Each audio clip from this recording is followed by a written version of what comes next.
Eiger climbing disaster, 1936.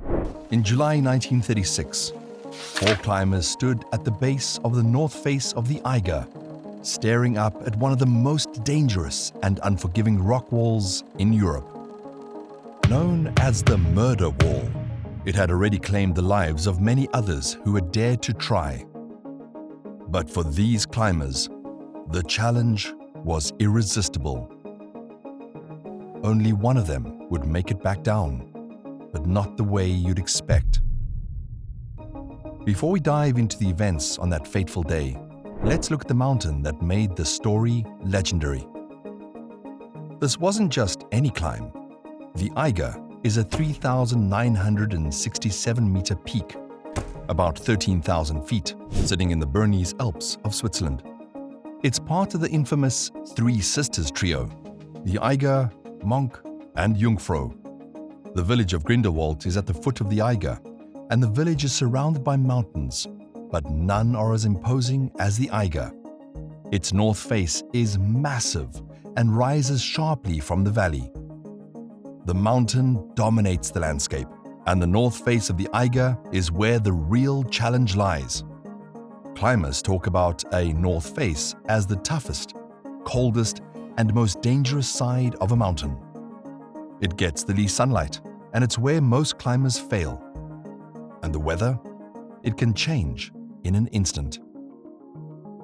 The climb itself is one of the most challenging climbs in the Alps, requiring strong stamina, advanced climbing skills, and expertise in both rock and ice. For experienced teams like the one in 1936, the ascent could take days. Teams climb for about 6 to 8 hours per day, battling through intense cold, exhaustion, and dangerous terrain. But even for experienced teams, there's no easy way up. They have to sleep hanging off the wall in makeshift tents strapped to the rock face. There's little warmth, even less comfort. Just the climbers, their gear, and the freezing wind howling through the night. By 1936, half a dozen climbers had already lost their lives on the north face of the Eiger, each attempting the same goal, becoming the first to make it to the top. But they all paid with their life. So why keep trying? For one, it was the challenge. In the 1930s, mountaineering wasn't just about adventure, it was about pushing the limits of what was possible. The Eiger's north face was the last big unsolved problem in the Alps. For many climbers, the chance to crack it was too tempting to pass up. But it wasn't just about personal pride. It was also about national pride. Germany and Austria were building their place on the world stage, and success on the mountain meant something bigger than just bragging rights. It was a statement. Success in the Alps became a kind of quiet battleground for status. But the north face of the Eiger is unpredictable, merciless. One moment you're moving upward, the next you're stuck in fog or dodging falling ice. Still, in July 1936, 4 climbers stood at the base of that wall, staring up. They believed they could do it, that they could be the first to successfully summit the north face of the Eiger. What followed was chaos, deadly mistakes, and a moment so close to survival it would haunt rescuers and witnesses forever. By 1936, the Eiger's fierce reputation was attracting some of the best climbers in Europe. This is when 4 of the most brilliant climbers in Europe came together for one of the boldest mountaineering attempts of their time. They were young, skilled, and serious. They had real experience in the Alps. They were eager to be the first to conquer this dangerous wall. Andres Hinterstoister, born in Bavaria, Germany, was just 21 and already making a name for himself in the climbing world. He was military trained, but it was his movement that made him stand out. Fluid, gymnastic, and confident. Andreas had an almost effortless way of navigating the most challenging terrain. He didn't fight the mountain, he flowed over it. His calm demeanor and natural ability made him a rising star in German mountaineering, and he had earned respect from even the most seasoned climbers. Tony Kurtz was 23 and came from a small alpine town in the Bavarian Alps, a place known for producing strong mountaineers and skiers. The rugged terrain of his hometown had shaped him into a climber with a natural sense of the mountains. Tony was known to be calm under pressure. Where others might panic, he stayed focused, technical, and precise. He wasn't the flashiest, but when things went sideways, Tony was the guy you wanted beside you. His steady hand and calculated moves made him a reliable partner on any climb. Willi Angerer was 31 and a quiet man, an introvert by nature. He was a museum worker in Munich, but his true passion was the mountains. He was strong, but not one to brag about his skills. His experience in alpine routes was hard-earned. He was still recovering from a recent climbing injury, but Willi kept that to himself. He was strong enough to climb the Eiger's north face, or so he thought. And finally, Eddie Reiner, who was 27 and easily the most experienced of the group. A ski instructor and mountain guide from Salzburg, Austria, Eddie had spent years navigating treacherous alpine landscapes. He was the mentor of the group, a steady presence that everyone leaned on. And Eddie wasn't in it for glory or fame. He climbed because he loved the mountains and wanted to share that passion with others. His calm demeanor made him the ideal guide, and his experience in the field was invaluable. Together, they made an ideal team, fast, disciplined, and totally committed. 4 men, 1 shared goal: be the first to stand on top of the Eiger's north face. But they were unaware of the horrors waiting for them above.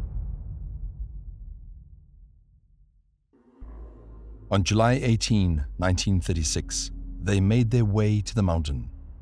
They moved quickly across the lower ice fields.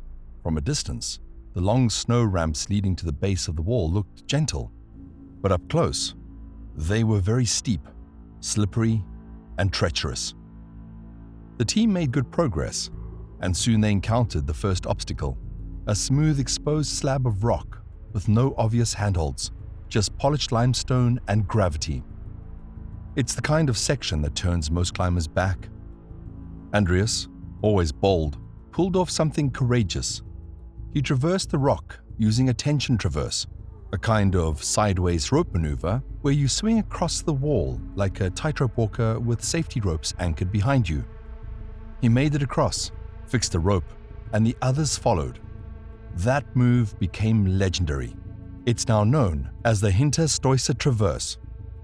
Above that, the team faced steep icy slopes and narrow rock chimneys, vertical cracks that you have to squeeze into like a human wedge.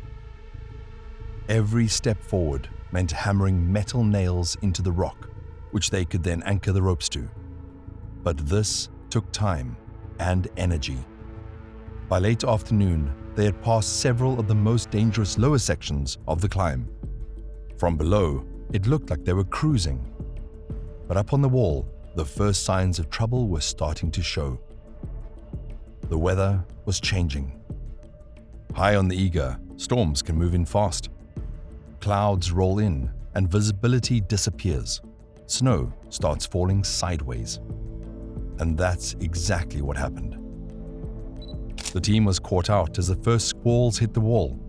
The wind howled, and then the snowstorm came.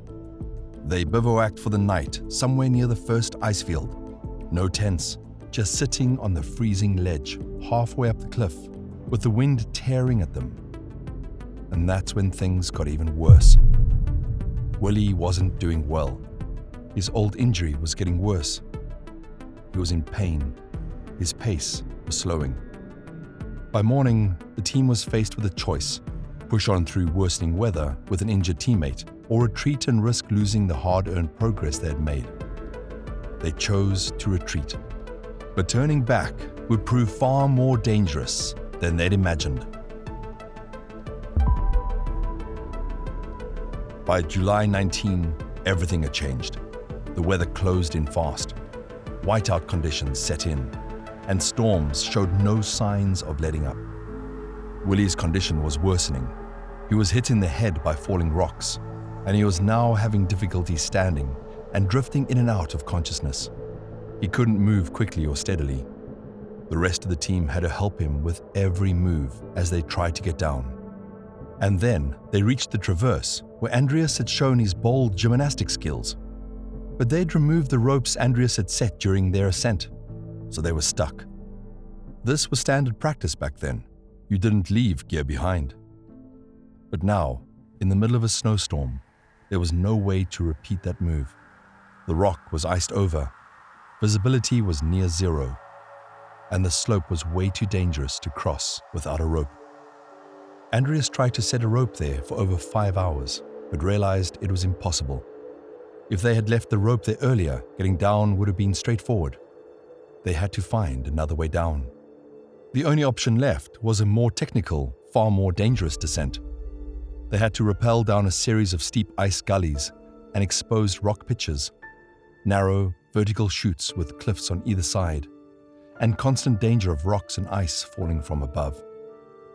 As they began rappelling, the situation took a sudden and deadly turn. Another storm was bearing down on them. Winds howled. Snow began to pile up in their rope systems, and the ropes froze, jamming with every attempt to move. Rocks and ice pelted down from above. Every meter of descent became a fight. Each movement, a struggle to hold on. From below, observers in the village watched through telescopes, hopeless as the team's progress slowed to a crawl. Willie, now barely able to move on his own, was being lowered by his teammates. He could hardly stand. Andreas had removed himself from the ropes to set them up for the final descent when a terrifying rumble shook the mountain. A massive avalanche crashed down on them. Rocks, snow, and ice flying through the air. Andreas was swept away, blown off the mountain, and found days later at the bottom. Tony and Eddie fell into a crevasse, the rope tightening around Eddie's waist. Within minutes, the pressure choked the life out of him. Willie was thrown violently against the rock face, the impact killing him instantly. By morning, only Tony remained, wounded, freezing, alone and dangling from a rope. What unfolded next was more harrowing than anyone could have expected. Tony was trapped and alone. He was dangling from a rope hundreds of feet above the glacier and suspended beneath an overhanging rock face. There was no way up. He was completely stuck. Amazingly, Tony survived the night, in a snowstorm, injured, without food or shelter. And remember, this was 1936. Rescues by helicopter just didn't happen, and radios weren't available. Rescue teams attempted to reach him from below, but could not because of the severity of the storm. They were forced to leave Tony dangling unprotected and exposed to the blizzard for the entire night. The next day, 2 experienced Swiss mountain guides climbed up the wall to rescue Tony. They climbed, carefully navigating the dangerous rock face until they reached a position just below Tony. When the mist briefly cleared, they saw him, hanging under the overhang, just above them, just out of reach. He'd been on that wall for days, frozen, exhausted, but still alive. And somehow he was still thinking clearly. Tony had only one good hand, the other frostbitten, and spent hours rigging a rope system to lower himself to the rescuers. He had to detach from his dead teammates, untangle frozen knots, and thread new ropes together, all while suspended in midair. Finally, he managed to lower himself, almost to the point where the rescuers were waiting. The rope he created was almost long enough, but not quite. When rescuers reached up, he was still several meters above their hands. He tried everything, swinging, stretching, tying extra knots to lengthen the rope. At one point, he struggled to pass a carabiner through a jammed knot, a brutal task with numb fingers and iced-over gear, but the knot jammed, and Tony couldn't get past it. His hands were freezing. The rope was iced over. His gloves were gone. Yet for hours he fought to release the knot, He hung there, talking with the rescuers below. They shouted encouragement, but could do nothing else. They told him to rest, that they were there and wouldn't leave him. Through it all, Tony stayed conscious. His voice was slow, clear. He gave a report on what had happened to his teammates. As the hours dragged on, his voice began to fade. By mid-afternoon, his strength began to slip away. Then, the rescuers watched in horror as Tony's body slumped forward in his harness.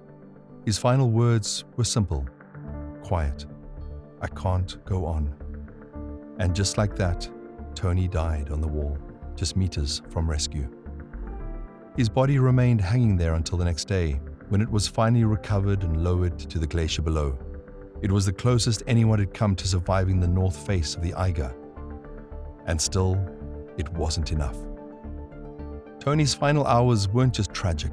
They were a testament to his bravery, his clarity, his dignity. Despite everything, the death of his friends, the cold, the pain, he never panicked. He stayed focused, and when the end came, he faced it on his own terms, and that made him a legend. Back in the valley, word spread. People watched it unfold through telescopes. Newspapers around Europe printed his last words. In the years to come, Tony's struggle in the Eiger became one of the most talked about moments in mountaineering history.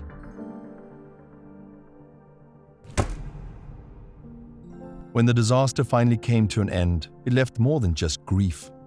It left questions. Questions about risk, about ambition, and about what climbing really meant. The immediate response in Switzerland was shock and sorrow. The tragedy had played out in public. It was one of the first climbing tragedies to be witnessed in near real time. The Swiss government acted swiftly, temporarily banning attempts on the North Face. Local guides condemned it as suicidal. Many in the public questioned why young men would risk their lives on a wall that seemed impossible to climb. But in Germany and Austria, the reaction was different. The climbers, especially Tony Kurtz, were seen as tragic heroes. For the climbing community, though, this was a turning point. It exposed how unprepared climbers were for technical rescues on steep faces. There were no helicopters, no radios, no standardized gear. Rescue teams couldn't reach Kurtz because the tools to save him didn't exist yet. In the years that followed, mountain rescue systems across Europe were completely rethought. The north face of the Eiger wasn't successfully climbed until 1938, 2 years later, by another German-Austrian team who used some of the same features Kurtz's team had discovered. And now, it's been climbed many times since then. There are guidebooks, route markers, weather forecasts, and rescue helicopters now. But the wall hasn't changed. It's still cold, still steep, still unpredictable. This wasn't a story about failure. It was a story about what people are willing to endure for the sake of a dream. Today, we're still asking the same questions about risk, maybe even more so. Every year, we see record numbers of climbers on Everest, and with them, a staggering number of deaths. Risking it all climbing has become a goal for many, but at what cost? The physical toll, the financial burden, the emotional strain on families left behind. What's it all for? Is it personal gain? Ego?